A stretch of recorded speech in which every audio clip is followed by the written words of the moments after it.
Okay, good morning. Good morning. We have each to say a few words. Okay.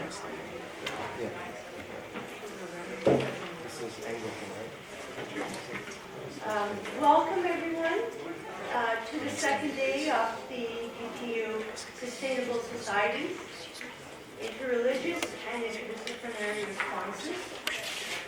And today we start the program with a wonderful panel. And the panel is on the very foundation of our country, which is the notion of the interreligious. Because if you say interreligious responses, interreligious collaborations, interreligious programming, what does it mean to be interreligious? And so this is a very important panel, and I will now give it over to Professor Graham Schleich from Christopher Newport University, who will pick us up.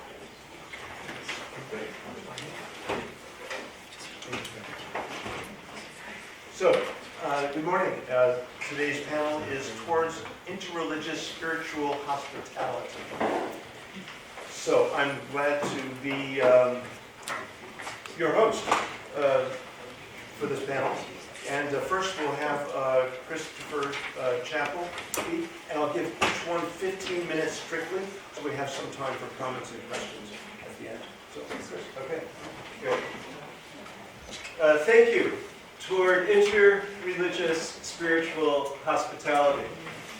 And I'm going to talk about three things. One is engaged learning, two is Hindu-Catholic dialogue, and three is the way of service as the path to making it all real.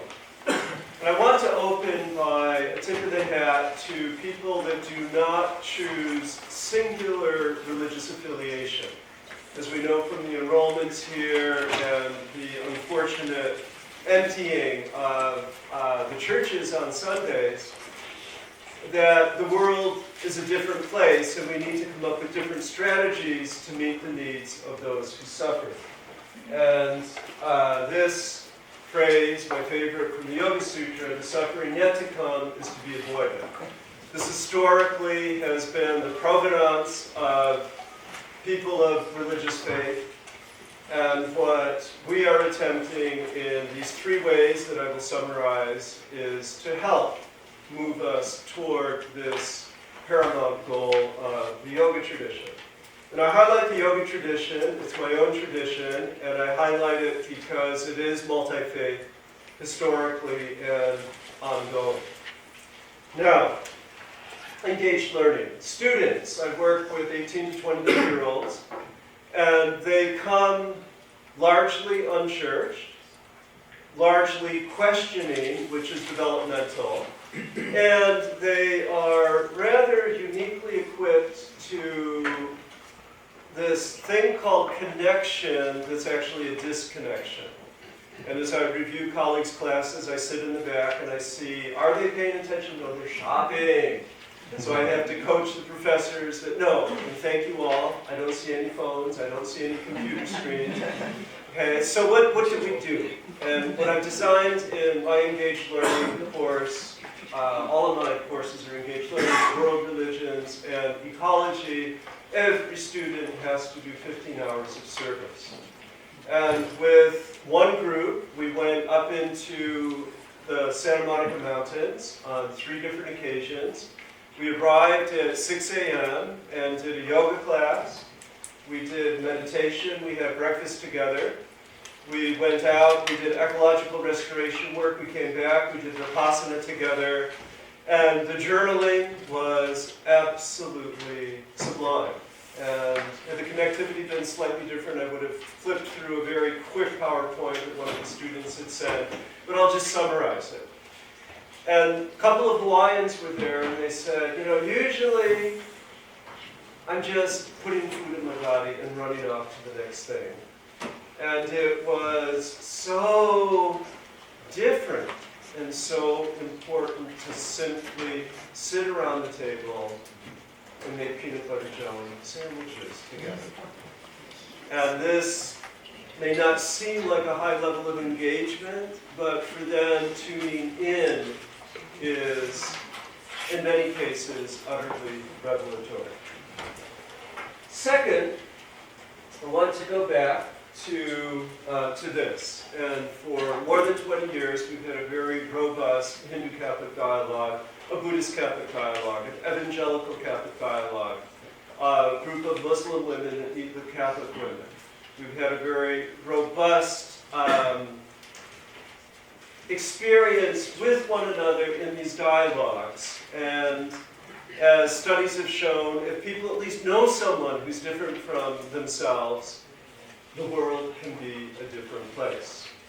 And this is one example. We usually do once a year public event. The dialogue meets every 6 weeks, and I'm both involved with Buddhist Catholic and with Hindu Catholic, and I would not identify with any of those religious categories, but nonetheless, you got to show up and you got to present who you are. And this one was particularly poignant because, as those of you who know mission history, the Goan experience was quite a brutal experience. And actually, this presentation done by an anthropologist gave us great hope, because there has now been a rapprochement between these faiths. And of course, Goa is now majority Hindu and continues to embrace the presence within that place of Asia's largest cathedral, and continues to lift up and really revere Mary and Kateha, who is St. Catherine, the patron saint, as a manifestation of the goddess. So this form of interreligious dialogue where high-level people work on a topic for a year together. And we've done women's spirituality, we've done ecology, we've done social justice issues, we've done ecological issues. And then we will invite and have sometimes a very large event, sometimes a more singular event. But this lays the platform in our region of 20 million people, so that if the question ever comes up, who are those Hindus, or who are those Sikhs, there's someone at a level of understanding that can help bring people into a sense of a shared community. Now, the third thing that I want to share is the Master of Arts in Yoga Studies. And I'm actually playing hooky just a little bit, but several years ago we started certificates. Yoga, as you all know, is practiced by 34 million people in the United States alone. It is larger than most Protestant, than any singular Protestant denomination. And just walking around here, you'll see people with their, clutching the fetish of the yoga mat. But why are people doing this? Studies have shown that they're doing this to reconnect with body and breath. People have lost their bodies, they have lost their breath, and this is direct, silent connection that requires minimal social interaction. It's really optional, but it's a way of regaining a sense of intimacy, regaining a sense of connection. And I've been involved with this since 1970, more years than many of you have in your experience in the room. And what we discovered when yoga went through a revival in the 1990s is that there's a thirst, there's a yearning, a hunger to know, why do I feel the way that I do, having experienced yoga class? And there are very good, both scientific and philosophical and ethical reasons. So just to give some examples, one of our graduating Master of Arts of Yoga Studies has started a teacher training at Orange Coast Community College. Another fell in love with animals, and she's a horsewoman, and she also is deeply involved with prison service, which I'll end with. Another one, a quite striking international student from China, felt that there was a need for an ongoing recognition of sexuality. And we thought we would blush, but we did not. It was actually a very measured and quite beautiful presentation. And then Rob Zobel, who is a product of the Paramount Colleges and a very analytic thinker, made a presentation about cosmological renderings of both the human body and the universe. And then another woman who had gone through heartbreak, and I so loved the presentation yesterday morning when the woman shared about all of the diversity that every student brings, sharing about the struggles of paying rent in California, and going to those places where we are really able to go deeply into a place beyond our woundedness, but through our woundedness. And she is a writer from England, again, another international student, and it was just poetry what fell out of her mouth. And then Gabriella is an artist, and she rendered this amazing confluence of Gandhi, Martin Luther King, and Rosie the Riveter, and spoke about her work with refugees. And she is piloting a program to bring yoga practice to male refugees, first those that are stationed in Glendale, and she's working on bringing this program to Greece. And many of our students have the means to do this sort of thing. And part of what she articulated so beautifully was that people need to find a voice, to share a voice, and yoga can provide the space for that. And people need to feel and experience their senses and their breath in order to calm the mind. And by sharing the narrative, working through the narrative, but recognizing, and there's all sorts of neuroscience studies about where the stress builds up and which asanas work to help relieve this, as well as breathing exercises, deeply inspired. And then another that was an exposition of her work as a dancer, translating into language and the language of dance, and silent communication and movement communication, very powerful. And then just a heart-wrenching story of a woman who lifted herself up out of prostitution, one of our students, and lifted herself up into a place of dignity in a family that is convinced that she's going to hell because of the yoga that literally saved her life. And just sharing that story, and we were like, oh my gosh, but done at a very powerful level, connecting with those blessed Yoga Sutras. Now, Neil Tatik is now, even before she graduates, is the educational director for Russell Simmons' studio. Russell Simmons, many of us are a little bit too great to know really who Russell Simmons is, but he was the one who made rap mainstream. His life was saved by Jivamukti Yoga in New York City. She is a devotee of that particular yoga, and now she's in charge of all of the education of Tantric Yoga, which is soon to be franchised as was Yoga Works, and will have an impact with thousands of people. And then the others are topics such as social justice issues, and they're strengthening a la Gandhi through a commitment to a regular yoga practice. This woman, Tran, is very perfect, is very, very dedicated to yoga and young people. And we just funded her to attend a training in Germany.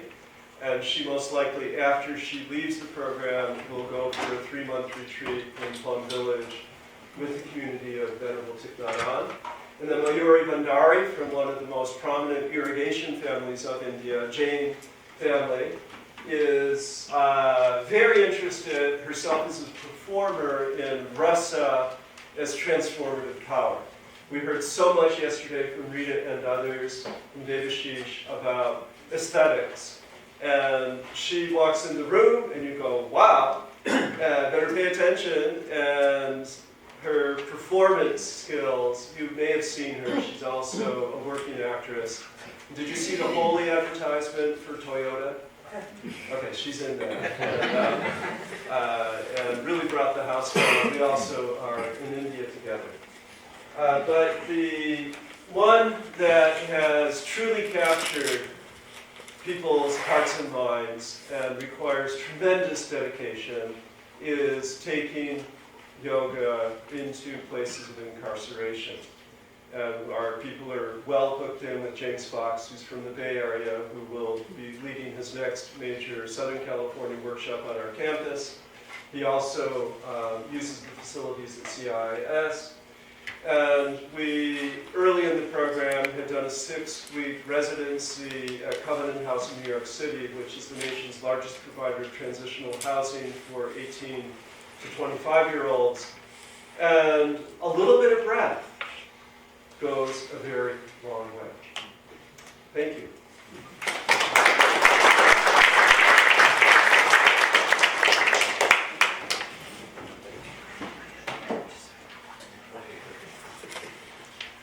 Okay, next we'll have Moses Pinamaka speak. Blank. Blank.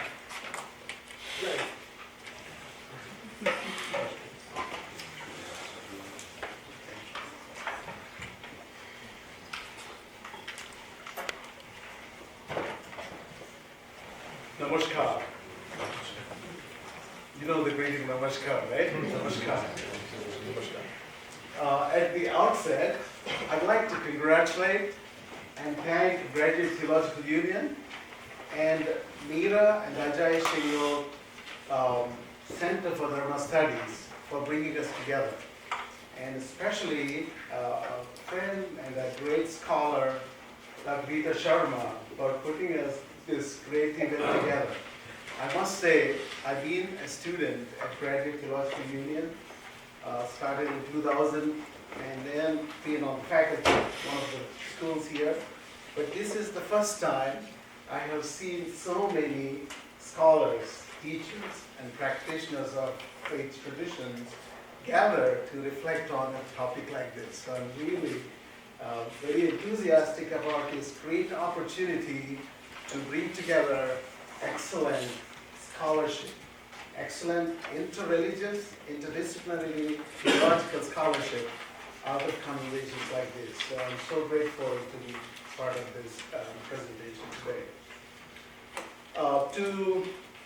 When I was here yesterday and reflecting on this theme, one thing I have realized and I have noticed that each of us coming from our own faith traditions are always very proud and humble to some extent and make very eloquent narratives of our own traditions.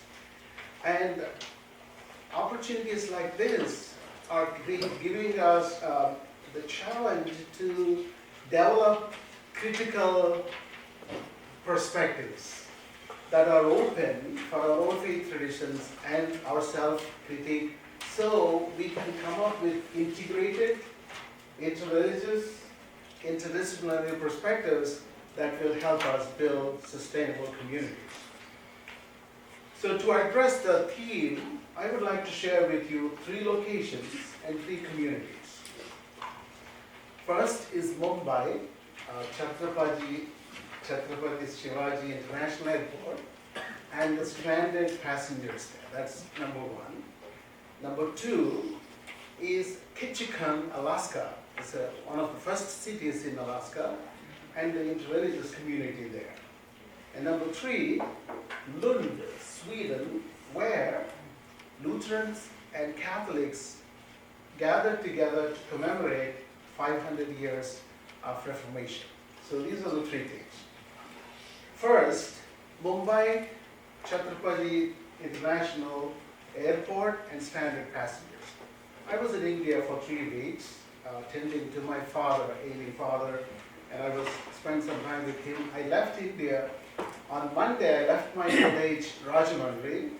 I stayed one day in Hyderabad, and then came to Mumbai to come to US. We all got into the plane, and the plane was about to take off. The pilot tried a couple of times, and the third time we were about to take off, the engines failed. So from the runway, the plane has to run off to the side, and the pilot announced saying, I have sad news to say, this flight is canceled. So we all have to go, take our baggage, cancel our immigration, and then we were all at the baggage claim area where the Indian airlines staff were trying to face this situation. So there, I saw a lot of interesting dynamics in play. Even in a plane, you can imagine there are all people of color, different ages, different faiths. There was Buddhist monks, there were Americans, there were Indians, there were children. All of them stranded, and without knowing what to do, we were all panicking. And then the airline staff tried to calm us down. But everything they said was not at all helpful. They said all the hotels are full, so we cannot assure you hotels. And it is mid 3 a.m. in the morning, so children, women, they were really very, we were all very sad. We were upset. Some of the privileged people took taxis and went and checked into Hiltons and other places that they can afford. And some tried to leave the airport because they're from Mumbai, but they had to wait till it is safe for them to go downtown and go to the places where they are, and then come back, because we were announced that the next day we will go. And then some of us, we tried to convince the airline staff to say, you need to help us. We are in a situation, we understand this difficulty, but you need to help us. So they put us on a plane the next day, but then they said, we'll give you hotel vouchers for some value and then some money for food. But we said, we need some help. We are strangers here. We don't know how to handle this.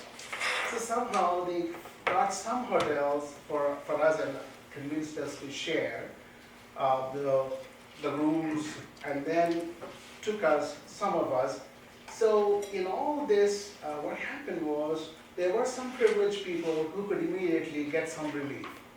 There were some people who fought with the staff and were able to get some relief. But there were some of the women and children that helplessly stayed there till some of us and the airline staff tried to help them to get into hotels. This all happened, and I was there trying to see what's going on here. There is a conflict, there's a crisis, and then we all started breaking into different privileged groups or deprived groups, and then we also formed communities, sharing our narratives, our struggles. And good thing that happened was, when we came back the next day, this is another interesting dynamic. We were told we are going, but the passengers that were supposed to be on that plane were told it was canceled and they were sent to the hotel. And we were ready to go. We were praying and hoping that we will go. And another interesting thing happened. Each of us received a travel voucher for $750. So every passenger who was so tired was with big smiles now because all the pain and trauma, panic, all that was still relieved by this incentive the airlines gave. And everybody was very happy. I was looking at how, in trying to build sustainable communities, how there is need for us to address crisis and conflict and move towards communities that can share resources. And I was thinking, if the airlines could give us $750 that could make us very happy in building sustainable communities, what are the resources that can be equally shared, that can make us to be sustainable communities? So that's one thing that I want to share, the stranded passengers and how different dynamics are in place. The second one is Ketchikan, Alaska. I was privileged to be in Ketchikan, Alaska for 6 weeks last year, and I was a pastor. I was filling in for a pastor who went on a sabbatical. Ketchikan is beautiful. Alaska is beautiful. You know, where we have so much water, snow, trees, mountains, wildlife, and then lichen. Ketchikan lichen grows there because it's ozone balanced area, right? I love Alaska. I go every year, and when there was an invitation for me to be there for 6 weeks, I jumped on it. Every morning, I used to have breakfast at a place that is called Fish House. And in this fish house, I met a Jewish rabbi who is well versed with his own tradition, Christian tradition, and all Indian philosophical thoughts. Every morning I would meet with him and talk to him about how rich each tradition is. And in that conversation, we built a community of people from different faith traditions, fishermen, guides, and different people that begin the day sharing about the challenges and the gifts and the resources of the nature. And in that conversation, in that location and with that interreligious community, what I learned was there is a different sense of community in islands. In Alaska, in all islands, in Oceania, you know, in Asian project at GTU, we teach courses on Asian and Oceanic studies. We have a number of islands in Oceania, Micronesia, Melanesia, and Polynesia, the small islands, and all these islands have a kind of values that are very unique, that are very rich, a different sense of community, a different sense of mutuality or interdependency among each other, between each other, and with the nature. They all coexist in cooperation, not in competition, but in cooperation in those small communities. So that is what I noticed when I was in Ketchikan, Alaska for 6 weeks. And the third one is Lund, Sweden. Last year, in 2016, October 31st, all the Lutherans and Catholics met together for a commemoration of 500 years of Reformation. So what they did was they came up for a joint worship together, and they released a document that is called From Conflict to Communion. And in that, what they said was, the time to fight between Protestant and Catholics has ended. Now, we need to move from conflict to communion. And in that, I was very pleased how they have come up with 5 imperatives for this, this new move from conflict to communion to take shape. I'd like to share those briefly with you, the 5 imperatives. They said, I want to say this because this is a great intra-religious movement from conflict to communion, but it also can be adopted or used if it is relevant. I think it is relevant between religions, between different faith traditions also. I'd like to read from this document from chapter 5, 5 ecumenical imperatives. The first one, Catholics and Lutherans should always begin from the perspective of unity and not from the point of view of division in order to strengthen what is held in common, even though the differences are more easily seen and experienced. That is number 1. Number 2, second imperative, Lutherans and Catholics must let themselves continuously be transformed by the encounter with the other and by the mutual witness of faith. And the third imperative is Catholics and Lutherans should again commit themselves to seek visible unity, to elaborate together what this means in concrete steps, and to strive repeatedly toward this goal.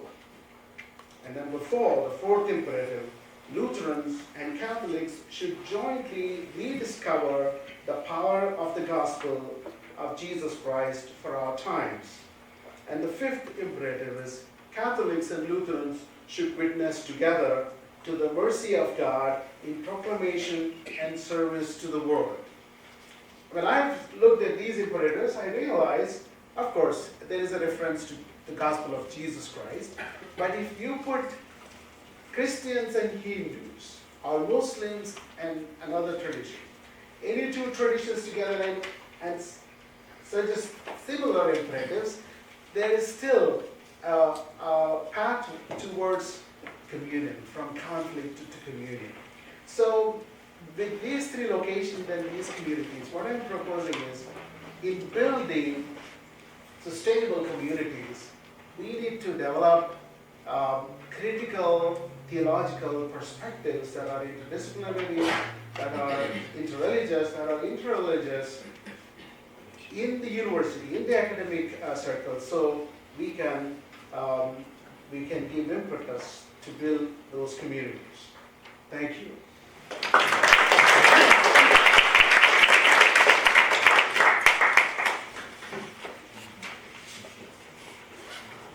Next, we'll have Verena Retreat.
Okay, my time starts now.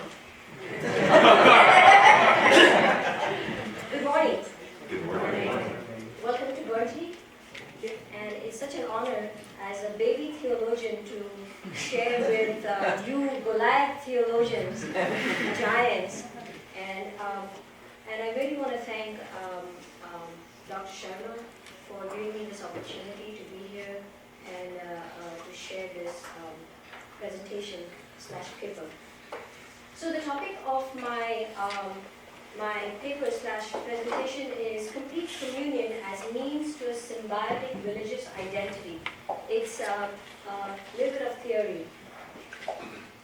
And I will be talking about three things, which is a symbiotic religious identity as a mark of sustainable societies, complete communion as means to a symbiotic religious identity, and the third thing that I will be talking about is method in communion. So I trace this idea of symbiosis back to Aloysius Peirce, who is a Jesuit priest from Sri Lanka, theologian and Indologist. And what Peirce does, I realize that it's something different up here. And what Peirce does is that he rejects the categories of exclusivism, inclusivism, and pluralism. And he does that because he sees these categories as a form of Western imperialism. So he argues that in the Asian context, these categories are really not applicable. Instead, he suggests a threefold typology of synthesis, syncretism, and symbiosis. So syncretism, he says, is like a cocktail wherein each component changes flavor via mutual influence. We are not serving this at lunch. And then synthesis, he says, is like when components totally lose their identity into a third identity. And finally, he says, symbiosis is a living encounter, and I think that's the key word, living encounter, reciprocal spiritual nourishment. So Peirce rejects both syncretism and synthesis because he says that mixing basically destroys the identity of each component of religion. He rejects the Irenic approach, which is basically looking for similarities. He rejects the inclusive approach, which is basically taking your framework and your idea and then projecting it onto the other, or using your theology, philosophy, and then using that framework to look at the other. So he says that what seems to be similar on the outside, or what has the semblance of similarity, is actually quite different. For example, if you look at Peter walking on water in the Gospels, and if you compare that to Buddha's disciple walking on water in the Jataka. Now these two events seem like they are similar, but he says no, they are different in content and in intention. He says that religions are not the same, and they are different because they arise in different time and place. And he says that they are irreducible and that they have different essences. So his idea of symbiosis basically is an idea of complementarity. For example, the gnosis of Buddhism can complement the agape of Christianity. Now he talks about a symbiosis of religions, whereas I am talking about a symbiotic religious identity as a mark of sustainable societies. But that was the premise of my paper. So symbiotic religious identity basically understands itself as non-fractured or non-hyphenated. It's fluid, interdependent, interconnected, and in constant flux. So it's not a sporadic, superficial claiming of anything and everything. It's not like I will wake up one morning and say, today I'm going to be Jew. It's not like that, right? It's a cultivated, constructive way of experiencing one's identity as non-exclusive and non-abandoning. I will talk about non-exclusive in my next slide. But just for now, what is non-abandoning? What do I mean by this term? Basically, it's not a split identity, and there's no fear of being a heretic or an apostate. So symbiotic religious identity is non-exclusivist exclusivist, and it finds its basis in the Jaina doctrine of Anekantavada. I think Dr. Long will speak more about it. So basically, all Asians know the story of the 6 blind men and the elephant, and you know how the elephant touches, not the elephant.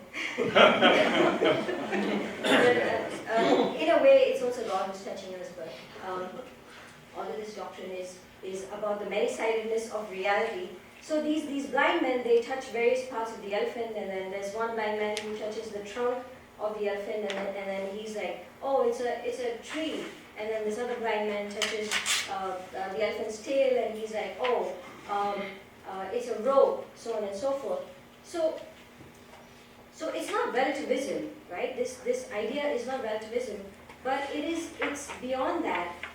There is an objective moral value, right? But what this doctrine is saying is that reality is many-sided, and that the person is so historically situated in a particular place that person is not able to view the other side of the reality. So truth is vague.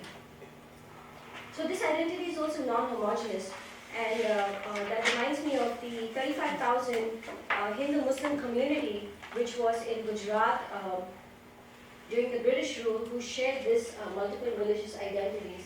And of course, some have already shared about various other people in various other places who have these kind of identities. It's non-dogmatic in the sense that people who have these identities, they find their strength in rituals, in sacraments and festivals, and even though they are rooted in scriptures, they are able to challenge difficult scriptures. For example, religions like Judaism, Christianity, and Islam are text-based religions. So people who have this identity are non-dogmatic.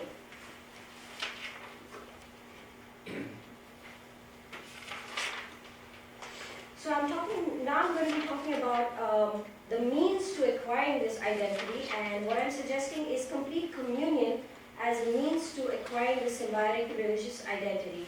So communion comes from the Latin word communio, which finds its roots in the Greek concept of koinonia, and it could apply to a business partnership, it could apply to marriage, it could apply to a relationship with the divine, fellowship between friends, communities, societies.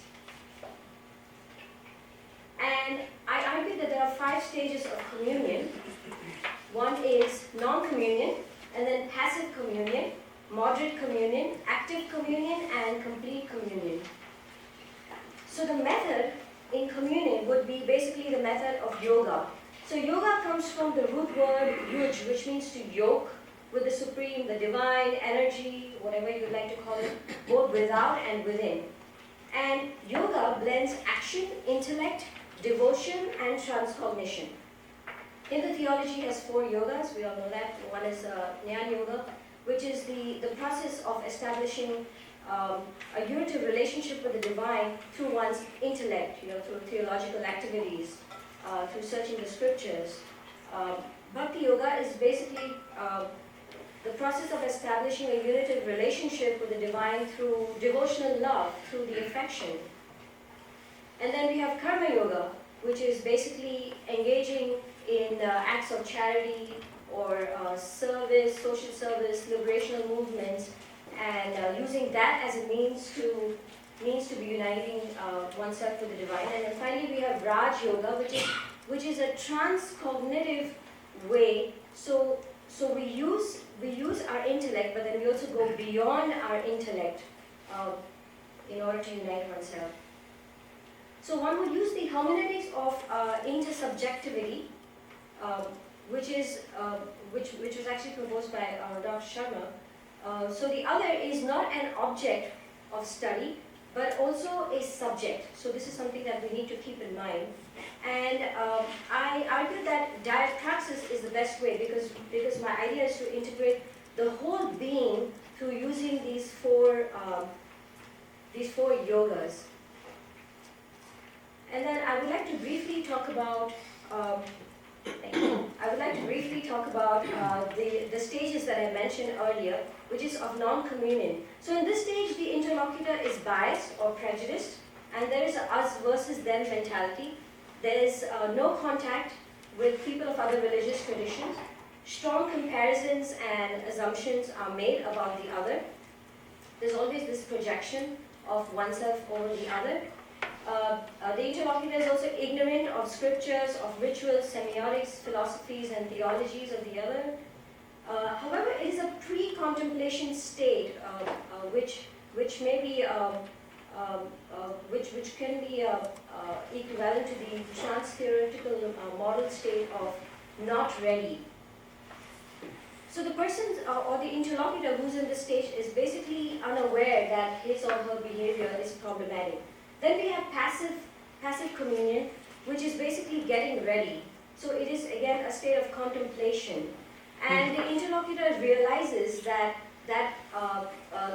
his or her behavior is problematic and starts to weigh options and starts to think about getting more involved, becomes tolerant, becomes determined, and then starts taking baby steps towards change. Now, there is contact in this stage. However, what happens is the interlocutor is always on the margins. The interlocutor is passively communing. However, the reason why the interlocutor cannot go further in is basically because there isn't much Jnana Yoga happening, So the interlocutor cannot really intellectually ascend.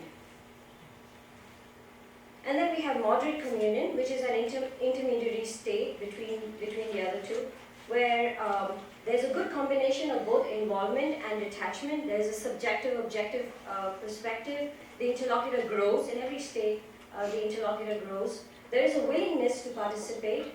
However, again, the interlocutor is not able to completely intellectually ascend. So there's better knowledge, and then hopefully the interlocutor will move to active communion, where there is specific overt modifications in modifying the self, firmer understanding. Now, this state, I argue, is beyond tolerance. Is beyond tolerance, and the person is more situated in the other and develops some kind of a bimodal way of looking at reality. There's maintenance in that state. And then finally we have complete communion, where the interlocutor is fluent in rituals and symbols, philosophies. And then there's a state of termination. Although I label it a state of termination, we do know that spirituality never really ends technically. So there's constant growth and movement in that sense. And we see through all these stages that the interlocutor has moved from fear to faith, from unknowing to knowing, from ignorance to understanding. And then there's this symbiotic religious identity that he or she develops. The interlocutor does not really have to abandon one tradition or the other, and there is a negotiating of identities. One is able to talk to these communities and I would say probably acquire theological and cultural capital. So in conclusion, I spoke about three things, which is symbiotic religious identity as a mark of sustainable society, and I explained what I mean by symbiotic religious identity. For example, our identity changes even as a daughter or as a mother. We are not the same person that we were years back. We are interconnected, and so this is this non-homogeneous thing. And I just remembered, so my roommate, she keeps playing Moana day in and day out, and it's really funny, I wake up in the morning and then I hear, make way, Moana, and then she keeps saying, I'm Moana, Motunui, and her cousin sent her blood for DNA testing, and they found out that she is 64% Asian and about 24% Polynesian. So she's like, now I can dress up like Moana and it will not be cultural appropriation. So you know what I mean. What I'm trying to say is that our identities are much more complex than what we think it is. And then the second thing I spoke about is complete communion, and lastly the method in communion. Thank you very much.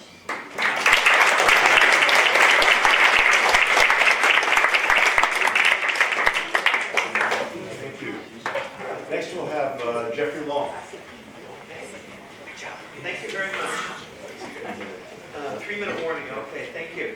It's wonderful to be here. I wish I could have been here yesterday. I couldn't get away from Elizabethtown, Pennsylvania until noon yesterday. And I got in at 9 o'clock last night, so I missed the wonderful talks yesterday. But I hear they're all on YouTube, so that's good. I can check them out.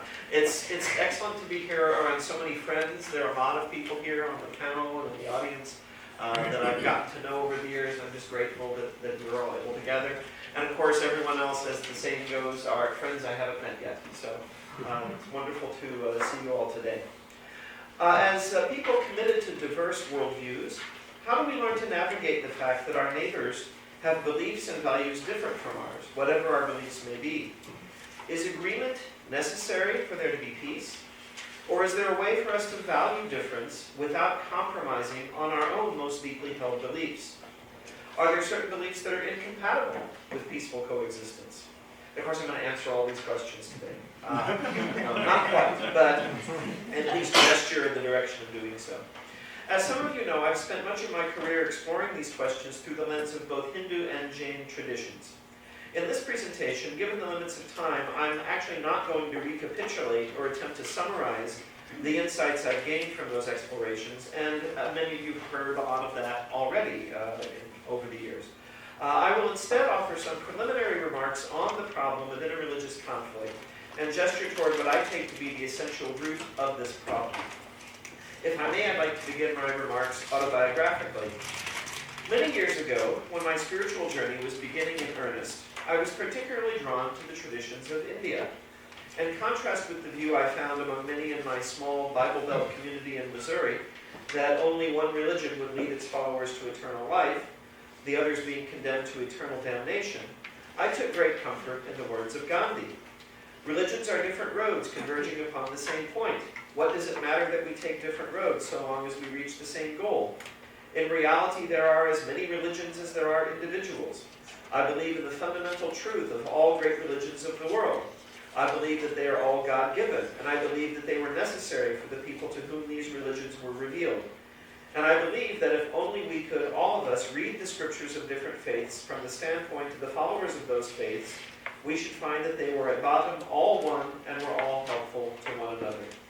When I read this at the age of 13, my whole being resonated with amen after reading these words of Gandhi. And the words of Ramakrishna, I have practiced all religions, Hinduism, Islam, Christianity, and I've also followed the paths of the different Hindu sects. I have found that it is the same God toward whom all are directing their steps, though along different paths.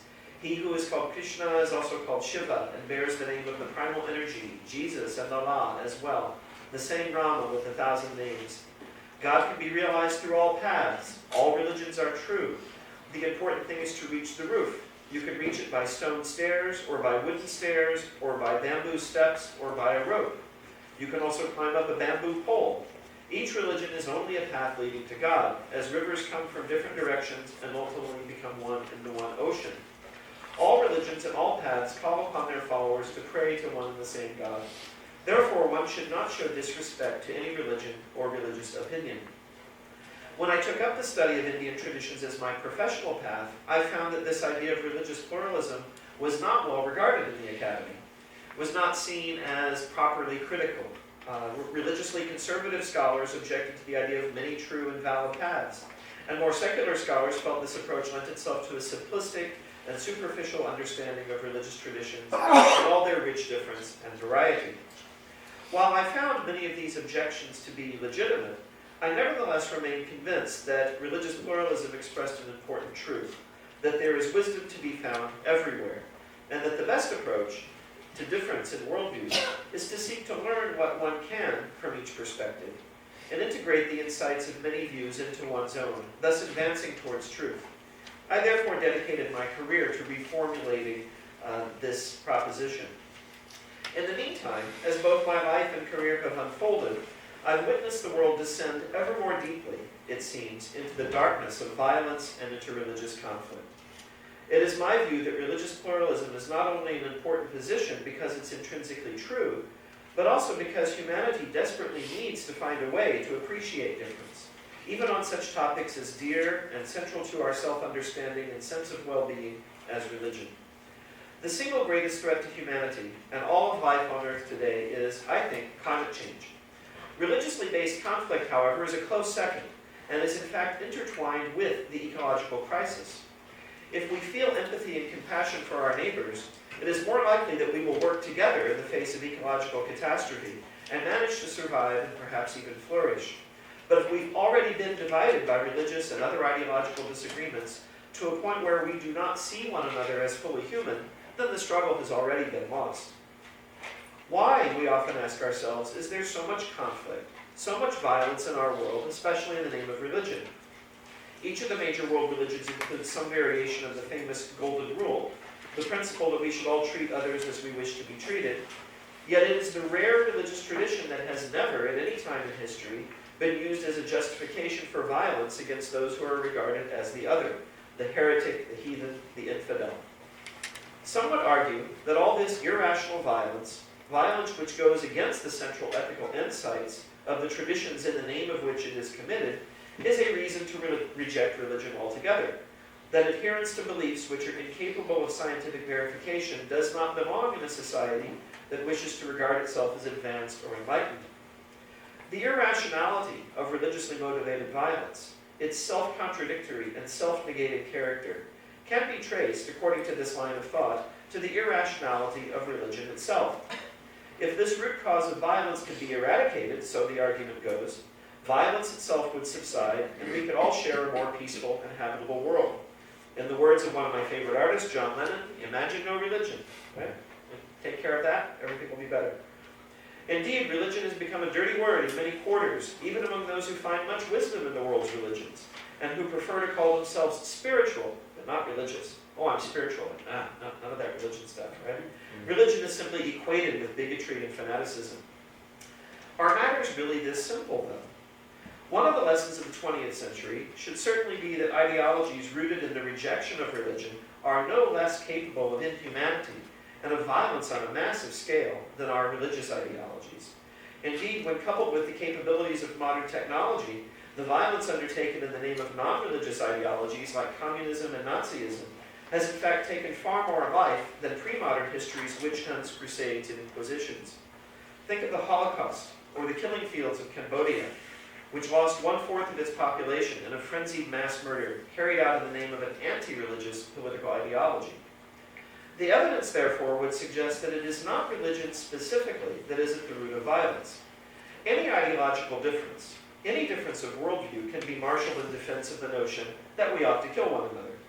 And we can also observe many historical situations in which there have been diverse religions, and this diversity has not been accompanied by violence or persecution. And we've had many beautiful examples already mentioned today of multi-religious communities, multi-religious persons. Religious difference by itself is an insufficient explanation for violence undertaken in its name. Regarding violence in the name of non-religious ideologies, we're again faced with deep irrationality.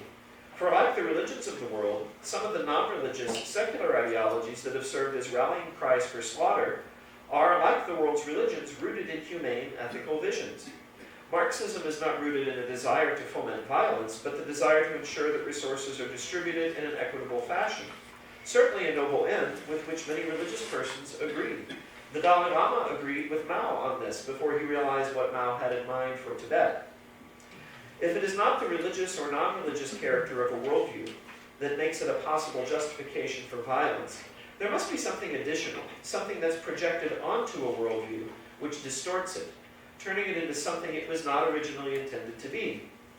The modern Hindu sage Swami Vivekananda claims that the source of interreligious violence, and we could add violence across worldviews more generally, is not the worldviews themselves, but rather a set of attitudes that become entwined with them. In his famous first address at the Parliament of World Religions in 1893, he identifies these as sectarianism, bigotry, and fanaticism. Broadly, these three could be defined as, respectively, the tendency to fragment a community because of differences in views rather than striving for coexistence, that's sectarianism, a tendency to dislike others because of their worldview, ethnic or national origin, gender or sexual orientation, that would be bigotry, and a way of adhering to one's worldview that precludes appreciation for other views, that's fanaticism. The danger, the seductive power of these destructive tendencies lies in the fact that when one succumbs to them, one feels that one is in fact behaving righteously, that one is being faithful to the values that one's tradition upholds. The tragedy is that in so doing, one is actually betraying those very values by embarking on a slippery slope which may lead to hating and killing one's neighbor in the name of a tradition that teaches one to love one's neighbor as oneself. One of the great frustrations I've experienced in engaging with people of all religions over the years is the tendency to identify the intensity of one's devotion to a tradition with the extent to which one becomes unhinged and irrational when talking about it. And I'd actually like to reflect on that for a moment. People think that you are a more devoted Christian or Hindu or Muslim, the more you're foaming at the mouth and crazy. I mean, I pardon the sort of personal excursion here, but I find this very, very intensely frustrating. That one's devotion is measured in one's bad behavior and obnoxiousness. And I see this in social media all the time. A fanatic is not more devoted to his religion than a so-called moderate. And I have a love-hate relationship with the word moderate. I guess I'm a fanatical moderate. Maybe that's It is in fact likely that the fanatic has not understood the deeper nuances of being committed to a view while simultaneously showing respect for other views, even those which may appear to be opposed to it, while the moderate sees such respect as a duty that follows from one's religious commitment. In other words, you're not a moderate because you're sort of wishy-washy about your religion. You're a moderate because this is what you understand it to command, right? That it involves and entails mutual understanding and acceptance and openness, even when that's difficult. Why, again and again, do we succumb to these negative tendencies, these evil habits, The threat underlying this unholy trinity of sectarianism, bigotry, and fanaticism, it seems, is fear. Fear that the other will undermine our precious values, or that the other will take resources from our community, or that the other is in fact evil and means to do us harm. Okay. And I want to say something about this fear. That doesn't mean the fear is always unjustified. There are situations where communities are in fact threatened on a physical, visceral level by other communities. To say that fear is the root is not to say, and therefore it's always illegitimate to feel this. Fear can have a real basis. However, according to the traditions of India, fear ultimately is rooted in ignorance, which is really the root of all the evil in the world. Ignorance of what? Well, ignorance of our true spiritual nature, and the ways in which this nature binds us to all beings. We are, in fact, all ultimately one. Each Indian tradition has its own way of expressing this unity. In Vedanta, this is expressed in terms of Brahman, the infinite being, consciousness, and bliss, Anantanam Satchidanandam, that is the essential nature of all beings. It manifests in each of us as the Atman, the fundamental core of what we are. The Buddhist traditions, on the other hand, speak of interdependent origination, Praticca Samuppada, the basic interconnectedness of all beings. The Jain tradition speaks of the universal reality of the jiva, the life force or soul, which is the essential nature of all living things. These are three distinct ideas. I'm not saying they're reducible to each other or that they're saying the same thing, but the thread within all of them is that there is something in you that is the most profound, the deepest part of yourself, that is also the deepest and most profound part of myself.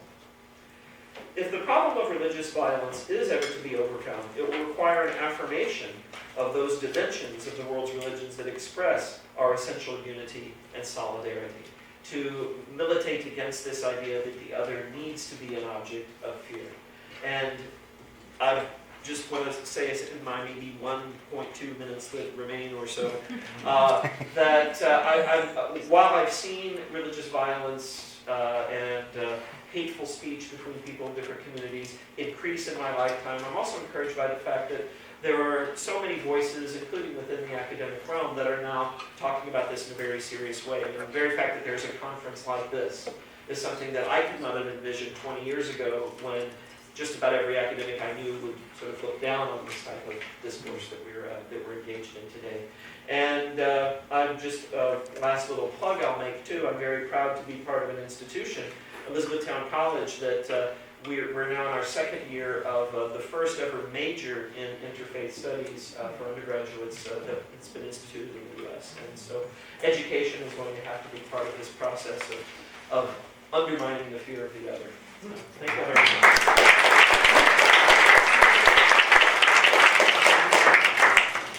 Next, and finally, we have Joseph Porter. I'm a little uncomfortable with the adverb finally, but Now we'll have. that's all right. Let me begin by repeating my thanks to Rita, to Pravina here, and to Purushotama, who certainly played a major part in putting this conference together, and of course to the great generosity of Meera and Ajay Shingle, whose Center for Dharma Studies hospitality we are enjoying. In many ways, my presentation is going to complement that of Jeff, and so I'm very grateful to Jeff. Jeff, you should really sit in my place, because I'd like to talk to you. I would never sit in your place. Yeah, I'd like to sit in my chair. Terminology problem. Jeff and I are fellow philosophers, so you'll see some of this terminological fussiness come up in my presentation as well. In fact, I might as well start with it right away, because I take the term interreligious, which is the title of the panel, to be significantly different from interspiritual. These two phenomena are, to my mind, confusingly conflated, and they shouldn't be. Just to give you, this is not, I'm really going to focus within the 15 minutes that Graham is going to be very, very mindful of, on the notion of hospitality. So I just want to get a few distinctions out of the way so that you will have a better idea of where I'm going. So to come back to the distinction between the spiritual and the interreligious very, very briefly, the spiritual by and large emphasizes the experiential dimensions of religion. But scholars of religion know that there are many, many more dimensions to religious phenomena. There are institutional aspects, there's aspects of tradition, there's aspects of doctrine, and while some of these may seep, certainly not the institutional, but perhaps some parts of the doctrinal may seep into the spiritual phenomenon. By and large, as I say, the spiritual phenomenon emphasizes the experiential and seeks, sometimes with success and sometimes not with such success, to try to get, if you want, the cream from the milk, to get the sort of spiritual essence of this. And of course, there are historical and sociological reasons as to why this new phenomenon that the Pew Foundation, for example, has studied at great length over 15 years in great precision, why it has arisen. To some extent, to cite just one factor, some of the factors that Jeff has highlighted, namely a certain dissatisfaction with religion, certainly with an institutional phenomena. We're all familiar with institutional scandals that have arisen within churches or within temples and mosques. So one can understand the disenchantment of those who describe themselves as spiritual but not religious as having perhaps ample reason. But nonetheless, I think it's interesting for this panel to say that I, together with my fellow panelists, have by and large stuck with the idea of the religious in the traditional sense of the term, in the sense of the great religions of the world, which I don't need to mention. We just here in Berkeley had the death of my predecessor when I was teaching here in Berkeley, the great Houston Smith, who has certainly the best-selling book on world religions, and I'm sure many of you are quite familiar with that, so I'm not going to really dwell on that. So the reason for making this distinction is that the problems of interreligious hospitality that I'm going to try to focus on, or at least a few of them, are of a very special and distinctive kind, some of which Jeff has mentioned. And so it allows me to focus on notions of hospitality. I take, first of all, the very term hospitality in our times, meaning the times of the last 2 or 3 years, but again, that's a phenomenon that we can study in some depth. But in any case, the time of religious intolerance, the time of religious conflict, and in this country, unfortunately, the time of xenophobia, that to be a mark of defiance and a mark of resistance. So for me, the term hospitality at this time is not an innocent or tame term. It is, as I say, and is to be understood in that sense, as a mark of courageous defiance to say that in standing up against the religious intolerance, the xenophobia that we see around us, we who consider ourselves religious and who seek to live up to that distinguished and noble tradition, offer hospitality instead of intolerance and instead of the dislike of people. So that's the first point, that I think it's, as I say, an important word to think about with all that it connotes. The second point that I want to make is that I'd like to make perhaps a distinction between two different kinds of hospitality. One that I'd probably broadly call a more liberal notion of hospitality, which is based on, first of all, on the legal foundation of religious freedom, the First Amendment, and freedom of speech, where, again, under great threat in this country, unfortunately, where we offer our religious neighbors the space and the freedom to articulate their religious beliefs and their practices. As I said, that's under threat at the moment. But nonetheless, to understand the phenomenon, it is the space that Jeff articulated of a liberal respect of saying that while we may or may not agree with views that are different and sometimes even repugnant to us and seen perhaps even threatening, this act of liberal civility requires us to allow our religious neighbors to have their own space and their own freedom, right?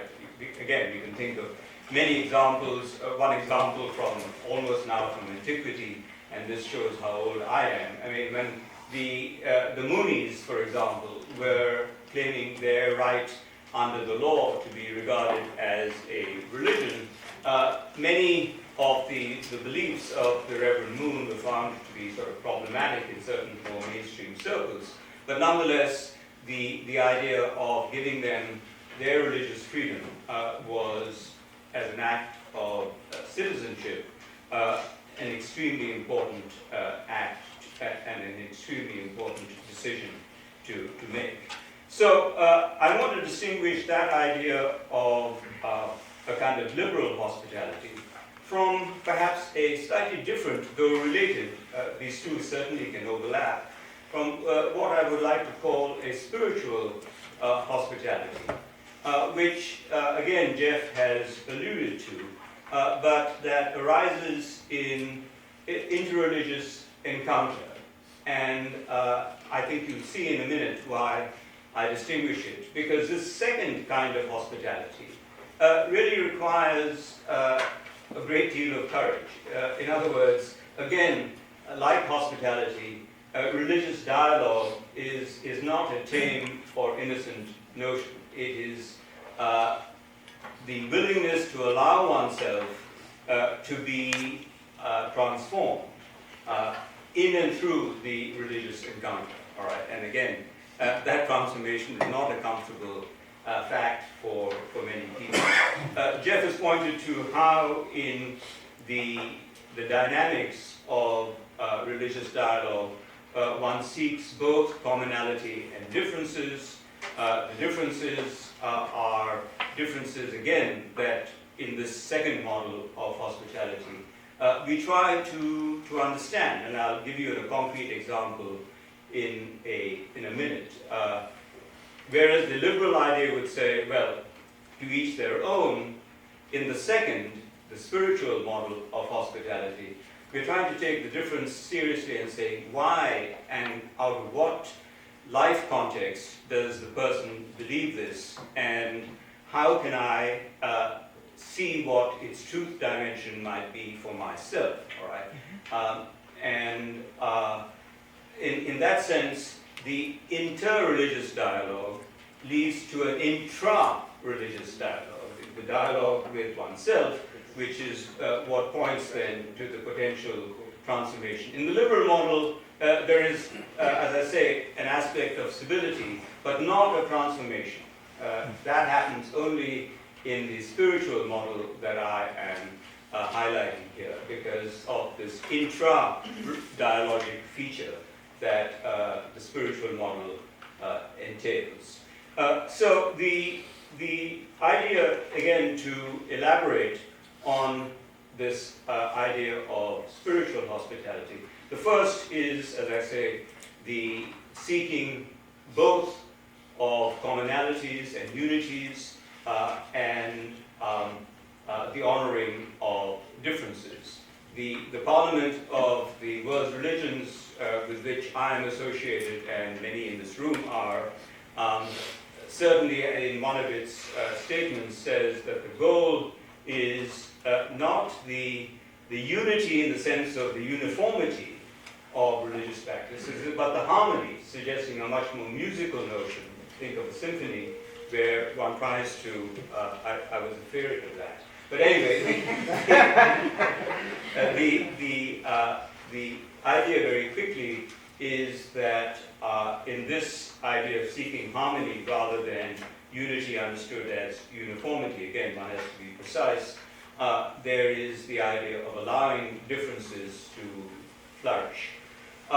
Let me add one more dimension to the spiritual model, and that is invoking an idea of the great Jewish philosopher Martin Buber, who made the idea of the I-Thou dialogue so evocative. And I'm, again, for lack of time, we can talk about it perhaps more during the Q&A, not going into the details of this very complex notion. But the basic intuition, I think, is clear that in a real encounter, there is, as Pravina was pointing, a subject-subject interrelation rather than a subject-object relation.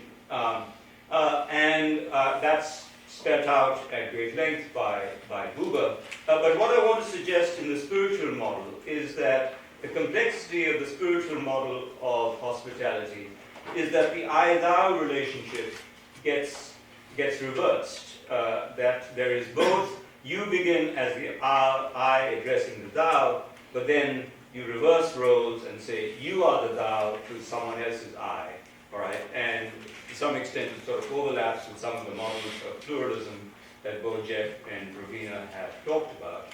But this reversal of roles where you begin in the dialogue with the I and then shift to being addressed and being challenged.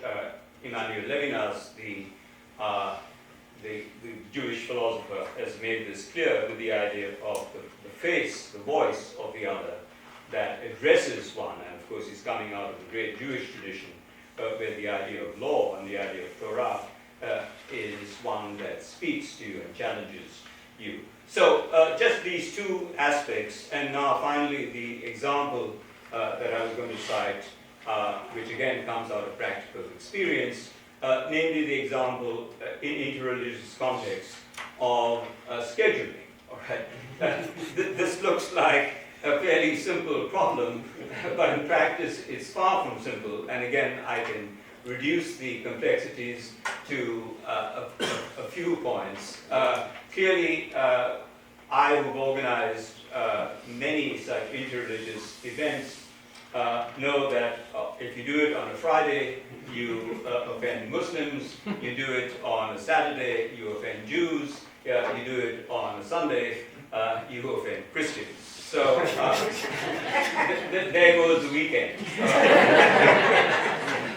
And of course, the practicalities of secular life rule out doing anything from Monday through Thursday. So if you have the secular and the religious spectrum, you're doomed. So the question is, how do you handle this? From the liberal model perspective, one is to say, all right, one sort of shares the burdens and says that perhaps on one occasion it'll be on a Friday and on another occasion on a Sunday and so on. Again, sort of spreading the pain, as it were, and respecting people's religious sensitivities and sensibilities. But the spiritual model is, I think, in this sense, and I'll give you again a very concrete example.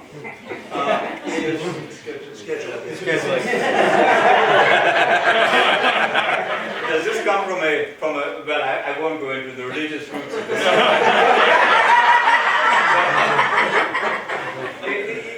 In any case, the very quickly, the example is that I am the co-chair of the Southern California Parliament with a Jewish colleague. And I said, look, her name is Ruth. Ruth, quite often we hold these interreligious activities on a Sunday, which disrupts worship for many Christians. Why can't you do that on a Saturday for Jews? And she said, you don't understand.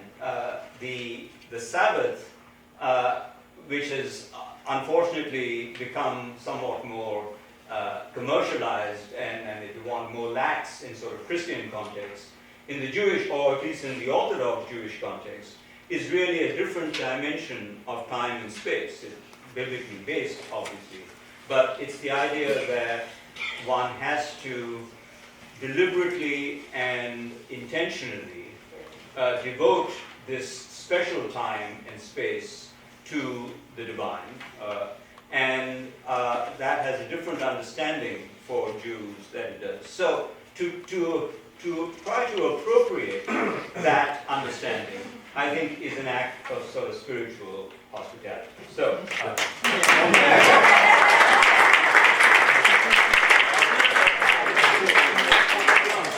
Okay. Technically, we have 5 minutes, or do we do a little bit over that? 7 minutes? Okay. So we need quick questions and concise responses. Okay? So, Purushottam? Very quickly, I just want to pick up on the distinction that was made, I think mostly by Joseph, but we were very illustrated, of the civil and religious hospitality. It's the great work of Immanuel Kant, where the treatise on perpetual peace, as you know, we've read that, where he actually talks about hospitality as actually a right. It's the right that the newcomer or whoever has, but it's also the right that has to be respected by the people who arrive, like the colonizers and so forth as well. No, what I wanted to say was that in this present climate, in what's going on in the national context and so forth, how effective is the religious, interreligious, intrareligious, whatever ideas of trope of hospitality is going to be, or whether we should actually trump up much more the very idea, the concept of it being a right. In other words, something that one comes as an inherent or intrinsic property that belongs to, as are the notions of right as well. We need to, I think, perhaps push it in that sort of a direction, so that there can be other kind of litigations and all those sorts of, as well. I'm not sure how far we're going to go with the kind of, Is there a question? Xenophobia, is this going to work? Okay.